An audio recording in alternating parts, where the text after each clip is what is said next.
আসসালামু আলাইকুম। আমি সুলতানা রাজিয়া, সহকারী শিক্ষক, engineering university girls school and college. মেয়েরা কেমন আছো? আশা করি আল্লাহর রহমতে ভালো আছো, সহি সালামতে আছো। বন্ধেও কেমন কাটলো, ঈদ কেমন কাটলো সেটা তো আর বলার অপেক্ষাই রাখে না।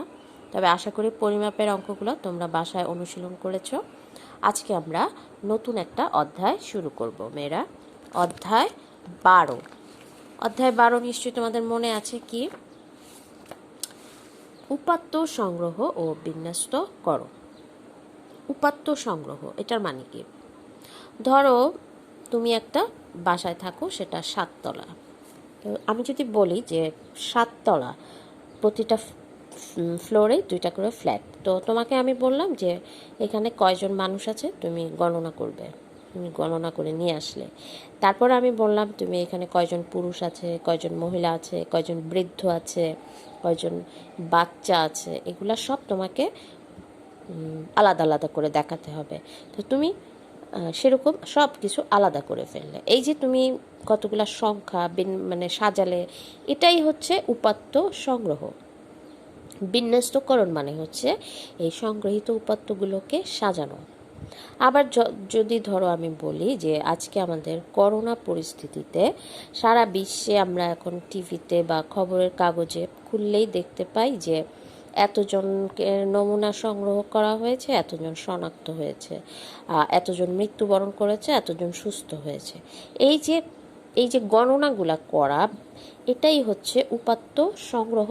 আর বিন্যস্তকরণ করে তারা এই খবরগুলা আমাদেরকে গণমাধ্যমে প্রকাশ করছে এবং আমরা সেগুলা জানছি। তুমি তোমরা এখন 4র্থ শ্রেণীতে, তোমরা খুব অল্প কিছু এ সম্পর্কে জানবে। যত বড় ক্লাসে উঠবে ততই তোমরা এই অধ্যায় সম্পর্কে, এটা আরও নতুন নামকরণ নিয়ে তোমাদের সামনে আসবে, সেটা হচ্ছে পরিসংখ্যান। ক্লাস 4 থেকে তোমাদেরকে পরিসংখ্যানের ছোট ছোট ধারণা দেওয়া হচ্ছে। তোমরা মনে রাখবে এই অধ্যায়টা খুবই সহজ এবং খুব ইন্টারেস্টিং একটা অধ্যায়। আশা করি তোমরা মনোযোগ দিয়ে ক্লাসটা করবে। ক্লাসটা শুরু করবে, আমরা কিছু সংজ্ঞা দেখব। বিন্যস্ত উপাত্ত। সংগৃহীত উপাত্ত কোনো বৈশিষ্ট্য অনুযায়ী সাজানো হলে তাকে বিন্যস্ত উপাত্ত বলে। যেমন ধরো আমি তোমাকে কিছু যে প্রথমে যে একটা উদাহরণ দিয়েছিলাম যে বিল্ডিংয়ের লোক গণনা করো, তো গণনা করে নিয়ে আসলে এই একতলা এতজন, এত দোতলা এতজন, এরকম 7 তলা পর্যন্ত তুমি নিয়ে আসলে। হ্যাঁ, এখানে মহিলা এতজন, পুরুষ এতজন, মানে কি একটু এলোমেলোভাবে সংখ্যাগুলো তোমার সামনে আসলো। এখন আমি বললাম যে তুমি এগুলাকে এবার সাজাও। কিভাবে বলবো? আমি অবশ্যই তোমাকে একটা নির্দেশনা দিয়ে দিব। যদি আমি বলি উপাত্তগুলোকে বড় থেকে ছোট সাজাও, তাহলে সেটা হবে অধক্রম অনুযায়ী। আমরা এটা পড়েছি। ছোট থেকে বড় সাজাতে বললে সেটা হবে ঊর্ধ্বক্রম অনুযায়ী। আবার যদি বলি জোড় সংখ্যাগুলো আলাদা করো, বেজোড় সংখ্যাগুলো আলাদা করো, এভাবে তুমি যখন আমার অঙ্কের ডিরেকশন অনুযায়ী উপাত্তগুলোকে সাজাবে তখন সেটা হয়ে যাবে বিন্যস্ত উপাত্ত। আর যখন এগুলো এলোমেলো থাকবে তখন সেটাকে বলা হবে অবিন্যস্ত উপাত্ত। আচ্ছা, আশা করি উপাত্ত তোমরা বুঝেছো। এবার হচ্ছে লেখচিত্র।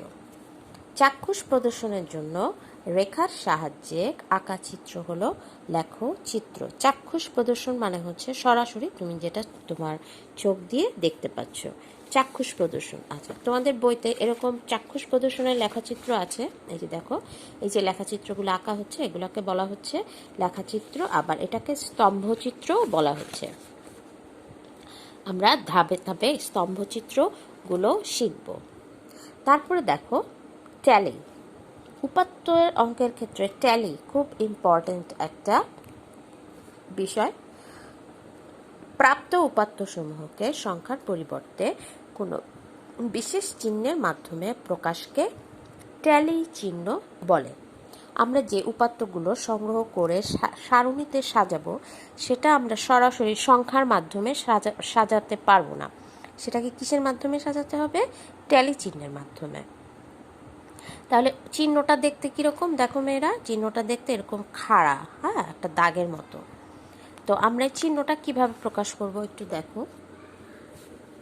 ট্যালি যখন আমরা 1 লিখবো তখন এই যে একটা দাগ, 2 লিখলে 2টা দাগ, 3 লিখলে 3টা দাগ, 4 লিখলে 4টা দাগ। আমরা যখন 5 লিখব তখন তুমি 4টা দাগ দিয়ে ঠিক আড়াআড়ি এরকম আরেকটা দাগ দিবে। দেখো আড়াআড়ি দাগটা হবে ডান দিক থেকে বাঁ দিকে নিচে চলে আসবে, কখনো তুমি এখান থেকে দাগটা দিবে না, ঠিক আছে? তাহলে আমরা 5 লেখার সময় এভাবে দাগ দিব। যখন আমরা 10 লিখব তখন খেয়াল করো 2টা 5 করে দিছি, এভাবে আমরা 10 লিখব। যদি সংখ্যাটা 12 হতো কি হতো, আরও এখানে 10 লিখে 2টা খাড়া দাগ দিয়ে দিতাম, তাহলে এটা হতো 12। তাহলে ট্যালি চিহ্নটা হচ্ছে আমরা এভাবে উপাত্তের সংখ্যা অনুযায়ী ট্যালি চিহ্নর মাধ্যমে আমরা সারণী তৈরি করব। এবার আসো মেয়েরা, আমরা যদি একটু বইতে চলে আসি, বইয়ের কিছু অঙ্কে দেখো এখানে একটা রাস্তার ছবি দেয়া আছে, এখানে বাস আছে, তারপরে সাইকেল দেখা যাচ্ছে, কার দেখা যাচ্ছে, মোটর সাইকেল দেখা যাচ্ছে, সিএনজি দেখা যাচ্ছে, এরকম বিভিন্ন ধরনের গাড়ি একটা রাস্তায় চলতেই পারে। এখন আমাদেরকে বলা হয়েছে ট্যালি চিহ্নের সাহায্যে যানবাহনের সংখ্যাকে প্রকাশ করতে চাই। তাহলে দেখো মেয়েরা এখানে একটা ছক কাটা আছে, যানবাহনের নাম ট্যালি চিহ্ন। বাইসাইকেল কয়টা আছে? 3টা। মেয়েরা দেখো বাইসাইকেল আছে 3টা, 1টা 2টা 3টা। তাহলে দেখো মেয়েরা এখানে 3টা দাগ দেওয়া হয়েছে। কার কয়টা আছে? 1 2 3 4 5। তাহলে দেখো এখানে 5টা দাগ দিয়েছি আমি। এই দাগগুলো কিন্তু আমার দেওয়া, এটা বইতে করা নাই, তোমরা একটু খেয়াল করবে। এই যে 5টা। মোটর সাইকেল কয়টা আছে মেয়েরা? 1 2 3 4 5 6। 6টা মোটর সাইকেল আছে। দেখো মেয়েরা আমি 5টা দাগ দিয়ে আরেকটা দাগ দিয়ে দিয়েছি, তাহলে কয়টা মোটর সাইকেল আছে? 6টা। বাস দেখো মেয়েরা কয়টা বাস আছে? 1 2 3। তাহলে আমি কয়টা দাগ দিয়েছি? 3টা। এবারে সিএনজি কয়টা আছে? 1টা। দেখো মেয়েরা 1টা। এবারে দেখো নিচের একটা চার্ট, আবার এই চার্টটাই করা হয়েছে যানবাহনের নাম আর সংখ্যা, মানে ট্যালি চিহ্নগুলোকে সংখ্যায় প্রকাশ করা হয়েছে।